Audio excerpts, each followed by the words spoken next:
솔로몬 왕은 이 땅에서 최고의 축복을 누린 자입니다. 그가 영광스럽게도 여호와의 성전을 건축하고 자신의 왕궁도 건축했을 뿐만 아니라 그가 이 마시는 모든 잔이 금이고요, 또 왕궁의 그릇들도 전부 정금으로 쓸 정도였고요, 예루살렘의 당시 은을 돌과 같이 여기고요, 이 백향목을 뽕나무같이 여길 정도로 얼마나 물질적으로 부유함을 누렸는지 모릅니다. 그뿐만 아니라 그의 재산과 또 지혜가 얼마나 풍성하던지요, 어느 나라도 그를 대적할 수가 없었던 것입니다. 그래서 당시에 막강한 군사력을 자랑하는 이 병거만 해도 1,400여 대가 되고요, 또 마병들만 해도 12,000명이 이를 정도로 그들은 막강한 군사력을 가진 나라로 하나님의 축복을 받았던 것입니다. 그런데 그 엄청난 축복 그 이후에 솔로몬 왕이 어떻게 몰락해 가는 것을 보면서 우리의 신앙생활에도 하나님의 축복을 받은 이후에 어떻게 살아야 될 것인가, 지난주일에 이어서 축복 그 이후라는 제목으로 하나님의 음성 함께 들을 수 있길 바랍니다. 먼저 본문 1절 말씀 다 같이 읽습니다. 솔로몬 왕이 바로의 딸 외에 이방의 많은 여인을 사랑하였으니 곧 모압과 암몬과 에돔과 시돈과 헷사람이라. 아멘. 우리가 열왕기상 11장 본문을 읽어보면 와우라는 접속소로 시작하는 것을 볼 수 있어요. 그 뜻은 그러나라는 뜻이에요. 다시 말하면 지금까지 솔로몬 왕이 엄청난 축복을 받았지만 그 위에 어떻게 몰락해 가는가, 그 전환점이 되었다는 것입니다. 그것은 바로 근본적인 원인이 이방 여인들을 왕비로 맞이한 데 있었던 것입니다. 가장 먼저는 열왕기상 3장에도 나오는 바와 같이 애굽 왕의 딸을 아내로 맞이하고 그 딸을 위해서 왕궁을 짓게 되었다고 열왕기상 7장에도 밝히고 있어요. 그런데 이 애굽 왕의 딸 외에 모압과 암몬과 에돔과 시돈과 헷사람까지 적어도 애국의 왕족 가운데서 6명을 그의 아내로 맞이하게 됐으니 이것이 정략 결혼일지 모르지만은 그들이 모시고 온 이방 신에 의해서 그는 무너지기 시작한 거예요. 더욱이 후궁이 700명이고 첩이 300명이나 되니까 이 여인들이 왕의 마음을 하나님 아버지로부터 다 돌아서게 한 거예요. 결국 이것이 솔로몬 왕의 축복 이후에 몰락하는 근본적인 원인이 되었다는 것을 잊지 마시기 바랍니다. 우리 신앙생활도 마찬가지입니다. 아무리 세상의 조건이 좋고 우리와 가깝고 내일의 희망이 보인다고 할지라도 불신자와의 결혼이나 동거나 동업은 우리 자신도 이렇게 몰락시킬 수 있다는 것을 하나님께서 경고하시는 것입니다. 처음에는 다 좋아 보여서 함께 했다가 나중에 언젠가는 발등이 찍히고 가슴이 찢어지고 피눈물 나는 인생을 살아오신 분들이 우리 주위에도 얼마나 많이 있습니까? 불신자들은 함께 멍에를 맬 사람이 아니라 그들을 불쌍히 여기고요, 위에서 기도하고요, 복음을 전해서 구원하고요, 그들을 영육간에 치유하고요, 주님의 제자 삼아야 사명이 우리에게 있다는 것을 잊어서는 안 될 것입니다. 그래서 고린도후서 6장 14절에 너희는 믿지 않는 자 멍에를 함께 매지 말라 하고 명령하셨어요. 그뿐만 아니라 계속해서 17절에 18절에도 그러므로 너희는 그들 중에서 나와서 따로 있고 부정한 것을 만지지 말라. 내가 너희를 영접하여 너희에게 아버지가 되고 너희는 내게 자녀가 되리라. 전능하신 주의 말씀이니라 하고 약속하고 계시는 것입니다. 우리가 그들과 따로 있고 부정한 것 만지지 않으면 분명히 하나님 아버지께서 우리 아버지 된 것을 목격하게 되고 우리가 그의 자녀 된 것을 체험하게 된다는 것입니다. 계속해서 6절 말씀 다 같이 읽겠습니다. 솔로몬이 여호와의 눈앞에서 악을 행하여 그의 아버지 다윗이 여호와를 온전히 따르는 같이 따르지 아니하고. 아멘. 구약 성경이나 열왕기서에서는요, 모든 신앙의 기준이 여호와 신앙이 있습니다. 여호와께 대한, 하나님께 대한 신앙을 가지고 있으면 그건 선한 삶을 사는 거예요. 그런데 여호와 신앙을 떠나서 우상 숭배하면 그는 악한 길로 접어든 거예요. 그런데 이 솔로몬 왕은 아버지 다윗 왕이 여호와를 온전히 따른 것 같이 하지 않고요, 여호와께서 불꽃 같은 눈으로 감찰하신데도 그 앞에서 악을 행하며 우상숭배에 죄에 빠지고 만 거예요. 그래서 이 솔로몬 왕은 그 엄청난 축복 이후에 두 번째 이렇게 몰락의 길을 갈 수밖에 없었던 거예요. 말세의 마지막 때도 우리의 모든 신앙의 표준은 하나님의 말씀인 것입니다. 그래서 하나님 말씀이 하라면 하고 하지 말라면 안 해야 돼요. 가라 하면 가고 가지 말라면 안 가야 되는 거예요. 그런데 우리는 하나님 말씀을 따르기보다는 내 육신적인 판단이나 감정이나 욕망에 따라서 살아갈 때가 얼마나 많이 있냐는 거예요. 그래서 이 디모데후서 3장 16절에 17절에 모든 성경은 하나님의 감동으로 된 것으로 교훈과 책망과 바르게 함과 의로 교육하기 유익하니 이는 하나님의 사람으로 온전케 하며 모든 선한 일을 행할 능력을 갖추게 하려 함이라 약속.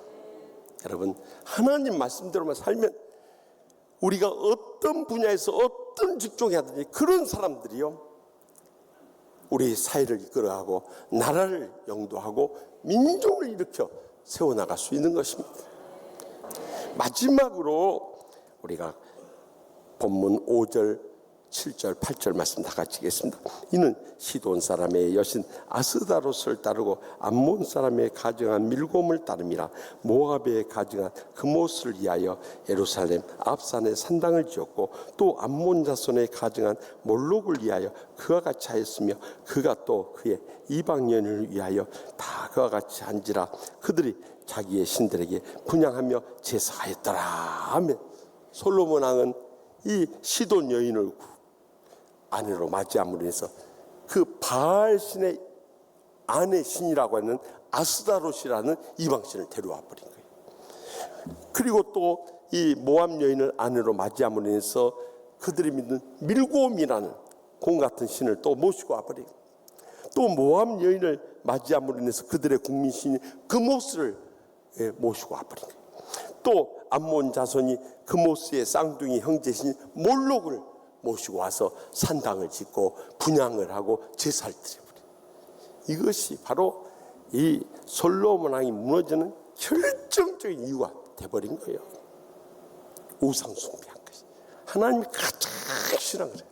그래서 솔로몬이 왕이 될 때가 20세, 40년 통치하면서 피크 올라갔다가 결국 그 결혼 잘못함으로 해서 내리막길로 접어들어서 완전히 몰락해가지고 60대에서 세상 떠나버린 거예요. 여러분, 우리 인생도 이렇게 살면 안 되는 거예요. 갈수록 예수 잘 믿어서 복되게 쓰임받으며 영광 돌 수 있길 바랍니다. 그러나 사탄은 얼마나 말세 마지막 때가 될수록 강렬하게 우리의 삶 가운데 역사하는지 몰라요. 지금 전 세계의 영적인 흐름이요, 가장 먼저는 공산주의를 통해서 우리 교회를 핍박하고 접수하려고 하는 거예요. 왜냐하면 공산주의는 레닌이 사도행전 2장의 근거에서 만들어낸 이론이에요. 모두 다 공생하며 잘 살자 이거예요. 얼마나 그럴듯합니까? 그러나 공산주의 이론과는 전혀 다르게 그 뒤에는 사탄이 역사하고 있었기 때문에 일당 독재로 해서 인민들을 다 피폐하게 만들어버린 거예요. 이제는 공산주의가 통하지 않으니까요, 지금 공산주의 믿는 나라는 북한 땅밖에 없어요.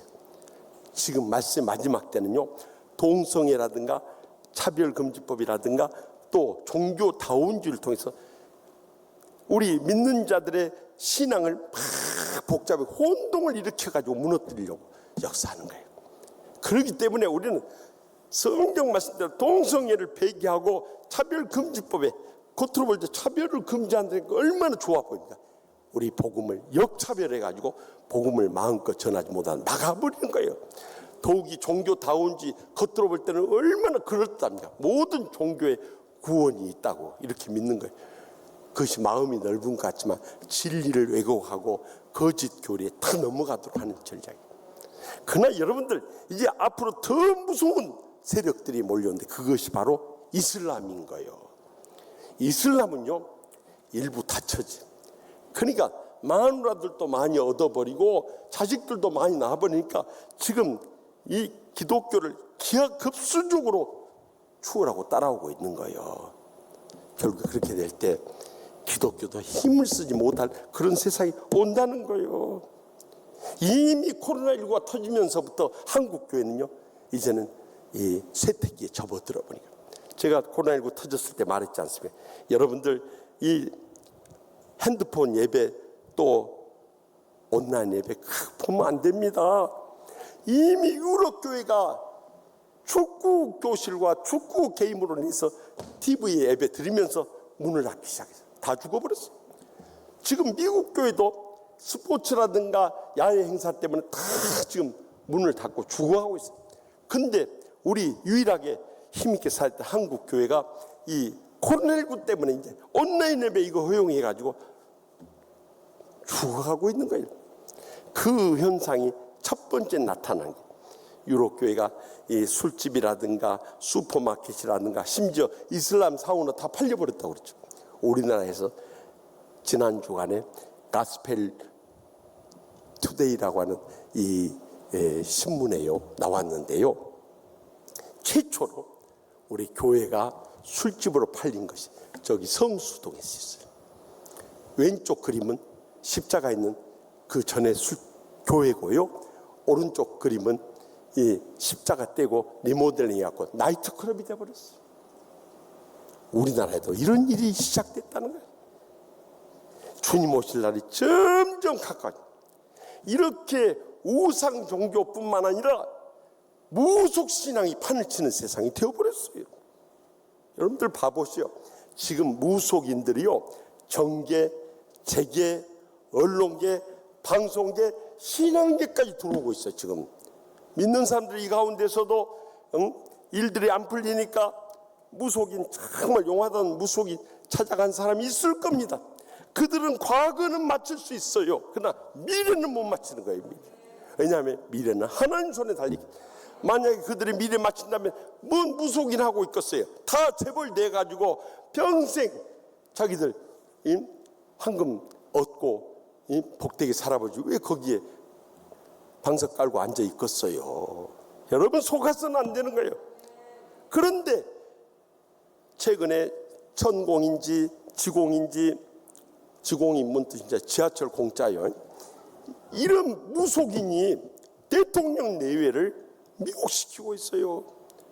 그래가지고 영국의 엘리자베스 2세 조문을 가는데요, 여러분 이 천공이 대통령의 멘토라고 하는 천공이 뭐라고 하는지 아세요?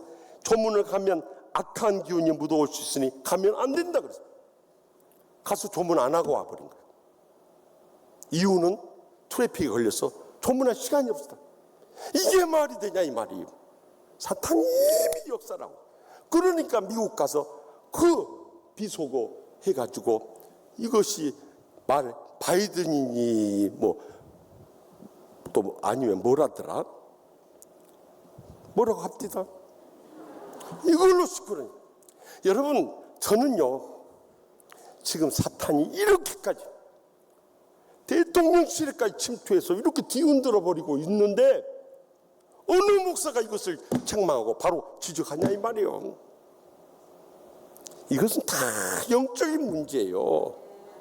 대통령의 실수다, 또한 외교부가 잘못했다, 또 아니면 국민의힘이 잘못했다 이런데요, 저는 그렇게 안 봅니다. 다 사탄이 대통령 내를 통해서 지난날 아합과 이세벨처럼 역사하고 있는 거예요. 그렇기 때문에 이 어려운 때에서 우리가 대한민국을 위해서, 대통령을 위해 기도할 수 있기를 바랍니다. 우리가 매일 기도해야 돼. 대통령이 영적으로 바로 서야 우리 대한민국이 바로 설 수 있고, 대한민국이 바로 서야 하나님의 교회가 더 부흥하면서 마지막 선교적 사명 감당할 수 있기 때문입니다.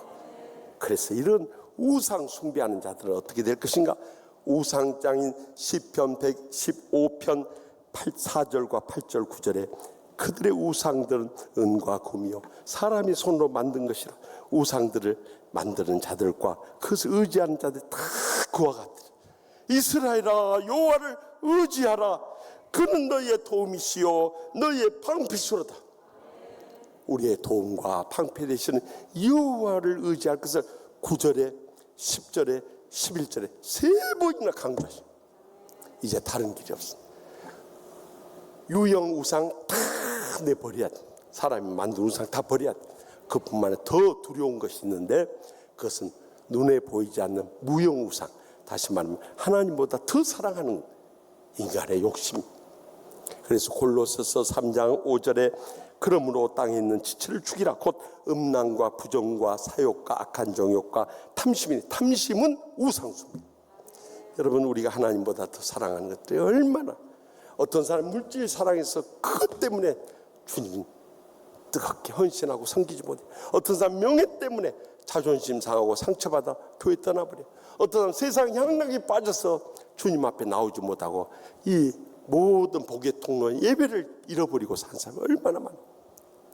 그래야 한다 할지라도 우리는 이런 유형이든지 무형 우상조차도 다 내어버리고 진정한 창조주요 구속주요 심판주 되시는 하나님을 축복 위에 더 잘 믿을 때 하나님 아버지께 계속 복을 주시고 귀하게 쓰시고 영광 거두실 줄 믿으시기 바랍니다. 저는요, 지난 화요일에 저기 서초구에 있는 사랑의 교회에서 한국교회 성김의 날을 한다고 그래서 와서 강의를 해달라고 갔어요. 제가 지난 2월 말에 여의도 순복음교회에서 전국의 목회자들 회개 금식 대성회 한다고 갔을 때 3,000명이 모였어요. 이번에 가서 보니까 5,500명의 목회자들이 모여요. 뜨겁게 부르짖은데요, 마치 1907년 평양 대부흥운동의 회개 역사가 나죠. 얼마나 주의 종들이 뜨겁게 부르짖는 거 보면서 한국교 희망을 봤어요. 저는 그곳에 가서 종말론적 치유 목회를 했어요. 우리 교회가 그 환란 가운데 어떻게 일어났는가 보면서 이 마지막 때 환란이 교회마다 극렬하게 역사할 때 우리가 어떻게 이겨내야 할 것인가를 강력히 호소하면서요, 지난 23년에 치유하는 교회 목회를 이렇게 들려줬어요. 사실 제가 처음 왔을 때마다도 얼마나 어렵고 힘들었는지 상처받아가지고 고소당하고 정말 제가 너무너무 스트레스 받아서 심장병이 와버렸어요. 그러자 한번 쓰러져서 심근경색 죽을 고비에서 하나님이 기적적으로 주의 종을 불쌍히 여기고 살려주셨어요. 나는 그것만 해도 감사하고요, 내가 많이 지치고 힘들어 있구나. 그래서 휴가를 신청하고 기도원에 들어갔어요. 저기 연동교회 수양관에 들어가서 짐을 풀어놓고요, 그리고 그 뒷산에 올라서 바위 등석에 앉아서 하늘 쳐다보면서요, 하나님 아버지 하는데요, 그 순간부터 눈물이 쏟아진대요. 저는 그렇게 제 가슴이 응어리지고 상처와 아픔에 이 응어리진지 몰랐어요. 하나님 아버지 한데 그 다음 기도가 안 나버려. 그냥 오후 내내 혼자 하늘 쳐다보면서 울다 왔어요. 그러나 제 마음속에는 하나님 아버지, 제 마음 아시죠? 제 형편 아시죠? 제가 왜 이렇게 기도를 찾아서 하나님 앞에 엎드렸는지 주님 아시죠? 눈물만 막 하염없이 흘러내려. 그 다음날 또 아침 일찍 산에 올라가서 기도하려고 또 하나님 아버지 하면은 막 눈물이 쏟아지는데요, 하루 종일 울다 내려왔어요. 그렇게 며칠 동안을 가서요 말도 못하고 하나님 아버지 하고 우는데요, 하늘의 음성이 들려오는 거예요. 내가 네 심정 안다. 네가 얼마나 마음 아프고 힘들면 그렇게 눈물만 흘리고 있는다. 너무 슬퍼하지 말아라. 내가 너를 치유하고 마지막 때 귀하게 쓰시리라. 주님 위로해 주시고 새 힘을 주세요. 그래서 하나님 아버지 주님의 약속의 말씀 믿고 이제는 죽으면 죽으리라는 믿음으로 끝까지 인내하며 승리해서 영광 돌리겠습니다. 그리고 20일 금식하고요, 그리고 영육간에 새 힘 얻어서 돌아왔어요. 그리고 불의한 자들과 절대 타협하지 말고 여호와만 온전히 섬기고 하나님보다 더 사랑했던 것 철저히 물리치면서 23년 목회했더니 하나님 아버지께서 부족한 종을 불쌍히 여기시고 우리 치유하는 교회에 복을 내려주셔서 이번에 107회 부총회 장까지 됐어요. 지난 주일 오후에 우리가 취임 감사 예배 드리지 않았습니까? 얼마나 많이들 오셨던지 너무 감사해요. 그래서 제가 마지막 축사와 격려사에 감사하면서 인사를 나누면서요, 제가 세 분 꼭 감사하다고 그랬어요. 물론 우리 성도님들 정말 주의 종들부터 시작해서 장로님, 권사님, 집사님들 힘을 합해서 그 영적 싸움에 끝까지 인내준 거 감사했지만요. 그렇지만은 특별히 제가 처음 미국에서 와서 오갈 때 없을 때 저를 거둬주신 치유상담대학원대학교 정택이 명예총장님, 또 우리 교회가 어려울 때 어느 누구도 우리 교회 입장에서 대변하고 싸우지 못했어요. 그때 노예 분위기가 그랬습니다. 그런데 우리 교회 임시단회장으로 오셔서 정말 교회 형편에 대해서 맞서 싸우다 결국 부족한 좀 이 교회의 문제 해결한 다음에 저를 노예 부회록 서기로 세워주면서 앞으로 총회적인 인물로 키워야 한다고 말씀했던 김성규 목사님, 또 그와 함께 순교적인 길을 갔던 김병호 목사님, 윤대엄 장로님, 방일수 안수 집사님, 다 정말 목숨 바쳐서 충성을 다한 분들이죠. 그리고 마지막으로 저희 부모님, 장로님, 권사님, 제가 행복하게 신앙생활 해주겠다고 모시고 와서 이 어려운 교회 그 영적 싸움 하는 것을 이렇게 지켜보면서 아들이 고소당하고 어려움 겪는 것을 보면서 얼마나 가슴 아팠겠어요. 그런데 이제 와서 하늘나라에서 참 기뻐하실 거라고 그렇게 고백하지 않았습니까? 사랑하는 성도 여러분, 여러분들이 함께 이 땀과 눈물의 기도와 수고와 희생을 했기 때문에 오늘의 우리 치유하는 교회가 존재하는 것입니다. 이렇게 은혜롭고 행복한 교회를 이룬 것만 해도 감사합니다. 지난주에 총회 갔더니 우리 총회장님이 그래요. 우리 총회 산하에 9,421개의 교회가 있는데 그중에 우리 치유하는 교회가 이 출석 수나 재정 이 규모가요 20이라는 거예요. 20이. 별로 반갑지도 않은가 아멘도 안 해버려요. 20이라는 것 소식을 듣고 제가 놀랐어요. 나는 9,421개 교회 중에서 한 50위권이나 드는 걸로 지금까지 생각해 왔는데 우리가 어느덧 20위권에 들어가 있다는 거예요. 그래서 뭐라가요? 예? 이제 정신이 들어오는 모양이요. 그렇죠. 와제 와. 왜냐하면 하나님께서 이루지 않으면 어떻게 할 수 있겠어요? 여러분, 우리가 깨어지지 않고 부서지지 않고 무너지지 않은 것만 해도 감사해야 돼. 그런데 계속 우리가 코로나19로 인해서 이겨내가 3,500명 성도 지금도 이렇게 나올 수 있다는 거예요.